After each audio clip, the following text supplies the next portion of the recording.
एक स्मरण आ रहा है हमें चरित्र साधु का। पश्चिम बंगाल में एक महात्मा हुए, टोडरमल नाम इनका टोडरमल था। ऊंचे साधु, फक्कर साधु महाराज, अद्भुत। टोडरमल जी ठाकुर जी के बड़े अनन्य भाव के भावी थे। ठाकुर जी को बड़ा भजते थे, बड़ा लाड लड़ाते ठाकुर जी से, बड़ा प्रेम करते ठाकुर जी से। जब तक ठाकुर जी को बयारी ना करवा देवे तब तक कुछ नहीं पाते। बयारी तक दिन भर ऐसे ही रहते, ठाकुर सेवा में ही बीते। बीती उमरिया श्याम के संग में, वो सदैव गाते थे, हरि नाम गाते थे, अपने हाथों से सेवा करते। यहाँ तक कि हमने सुना है उन साधु के बारे में कि वो ठाकुर जी को जो प्रसादी बनाते थे, उस प्रसादी का आटा भी अपने हाथ की चक्की से पीसते, अपने हाथ से। एक छोटी सी भूमि थी मंदिर की, उस भूमि पर स्वयं हल चलाते, स्वयं बीज बोते, स्वयं पानी देते, फिर उससे गेहूं अनाज निकालते, उसी अनाज को स्वच्छ करके पवित्र करके रखते। फिर जो है जाते में गांव की जो चक्की होती थी, प्रायः माताएं पत्थर वाली चक्की का प्रयोग करती थी, उससे वो स्वयं चक्की चला करके आटा निकालते, उसी आटे से ठाकुर जी की सेवा के लिए प्रसाद बनाते। इनका नाम था टोडरमल, बंगाल में रहते थे। दिन हो चाहे रात सेवा में इतने मस्त रहते थे कि ना देहाभिमान नहीं रहता। कई बार तो 5-5 दिन तक भोजन नहीं कर पाते, इतने मस्त हो जाते, थक जाते थे। शाम को जल्दी सुबह पुनः ब्रह्म मुहूर्त में सेवा के लिए उठ जाते थे। हमने सुना है भगवान बड़े दयालु हैं और कई बार स्वयं साक्षात श्री हरि जी इनके पिता का रूप धारण करके रातों भर जगा जगा करके इनको प्रसाद पवाते थे ठाकुर जी अपने हाथों से। और विचित्र बात तो ये, जो साग जो रोटी दिन में ये ठाकुर जी को लगाते थे, आरोग्य थे भोग को, वही साग वही रोटी इनके पिताजी रूप धारण करके ठाकुर जी आकर के पवाते थे।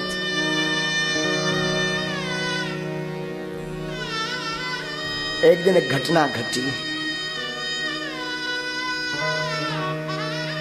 बैठे हुए थे, ठाकुर जी की सेवा कर रहे थे। इन्होंने अर्चन वंदन किया, इन्होंने ठाकुर जी को स्नान करवाया, उनका पूजन किया, प्रसादी लगाई। और भूख आज इनको ज्यादा लगी थी, तो भूख लगी थी तो आज मन में विचार किया, आज एक काम करते हैं, हम पा लेते हैं। लेकिन नाम संकीर्तन इनका करना रह गया था और आज भूख ने इन्हें बड़ा सताया।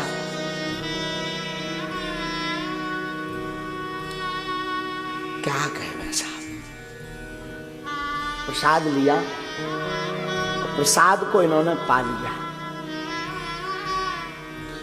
पाया तो इन्हें बाद में याद आई कि मैं कितना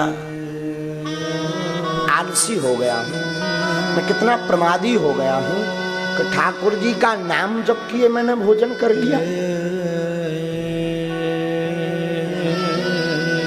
लगता है मुझसे कोई पाप बन गया, लगता है मुझसे कोई त्रुटि हो गई। कथा कहती है साधु जी इन्होंने तत्क्षण दृढ़ संकल्प लिया कि आज के बाद मैं कभी भी जल ग्रहण नहीं करूंगा, भोजन तो दूर की बात, अब जब तक तन रहेगा तब तक हम जल भी नहीं पान करेंगे। अच्छा, भोजन के बिना तो 2-4-10 दिन रहा जा सकता है, जल के बिना ज्यादा दिन नहीं रहा जा सकता। तो 1-2-3 दिन तो गुजर गए। शरीर की जो सामर्थ्यता थी वो सने सने कमजोर होने लगी, शरीर में कमजोरी आ गई, उठ भी नहीं पाते, बैठ भी नहीं पाते, फिर भी लेटे लेटे करुड़ कर शरीर को जबरदस्ती ताकत दे दे करके ठाकुर जी की वही नित्य की सेवा अपने हाथों से करते। ठाकुर जी को भी नहीं रहा गया। एक दिन अचेतन अवस्था आ गई, लेटे लेटे आंखें बंद हो गई। एक ही इनका शिष्य था, जगुआ, उसका नाम था जगुआ।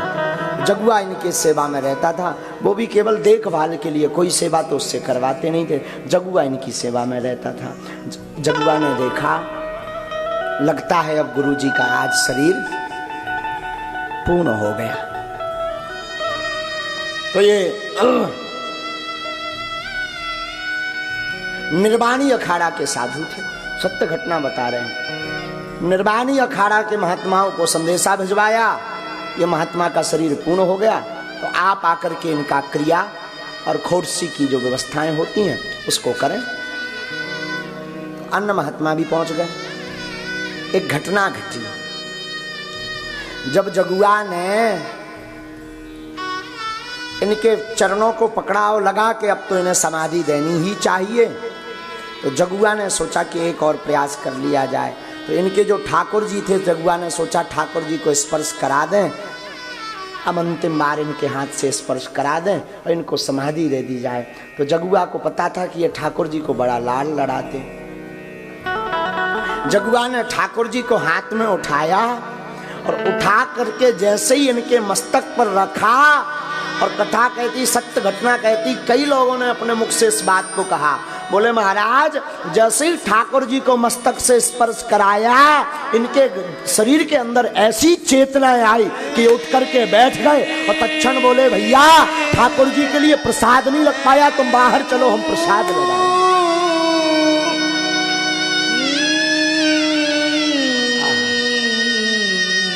उस दिन के बाद वो फिर कम से कम 22 साल तक जीवित रहे। पर एक दिन ठाकुर जी ने रात में स्वप्न में आकर के उन्हें डांटा कि तुम जो है प्रसाद नहीं पाते हो, जलपान नहीं करते हो, जाओ, हम तुमसे नाराज हो गए, हमें हैरान होना पड़ता है तुम्हें ठीक करने के लिए। देखो आज हमारा शरीर गर्म है, और जब इनकी नींद खुली और ठाकुर जी को स्पर्श किया तो सच में शरीर गर्म था। तो ये रोने लगे कि प्रभु आपका शरीर क्यों गर्म है। ठाकुर जी कहते हैं अंदर ही अंदर, अरे भैया तेरा ताप तेरा ज्वर हमने ले लिया है। उसी दिन से इन्होंने फिर दोनों टाइम ठाकुर जी की सेवा शुरू कर दी। और सत्य अनेक महात्माओं ने जब ठाकुर जी को स्पर्श किया तो ठाकुर जी का टेम्परेचर एकदम हाई था। उस दिन से ये ठाकुर जी के सदा सदा के लिए हो गए। भक्त संत टोडरमल की कथा कहती है, हमसे ज्यादा हमारी चिंता हमारे इष्ट को होती है, हमारे इष्ट को हमसे ज्यादा चिंता होती है। हम निवेदन करवें भैया साधु जी अपने जीवन काल में आप कुछ करो या ना करो, पर ठाकुर सेवा और साधु सेवा खूब करो, साधुओं पर खूब निष्ठा रखो। साधु कैसा है ये उसका कर्म खाएगा, उसका गुण खाएगा। तुम साधुओं को भजो, बुरा मत मानना। भगवान साधु चलते फिरते साक्षात श्री हरि है। हम ये इसलिए नहीं बता रहे कि साधु आज पधारे हैं, इसलिए बता रहे हैं ना, महापुरुषों के मुंह से सुना है साधु चलते फिरते भगवान है, उनके चरणों में। और साधु ते होए ना कारज हानि, साधुओं से पहचान में हानि नहीं होती, साधुओं से परिचय में हानि नहीं होती। आपकी बुरा मत मानना, भगवान आपकी परिचय दिल्ली तक हो ना हो चल जाएगा, भोपाल तक हो ना हो चल जाएगा, पर किसी साधु तक आपकी परिचय जरूर होनी चाहिए। साधु के पास अगर आपकी परिचय नहीं है तो आपका परिचय किसी काम का नहीं।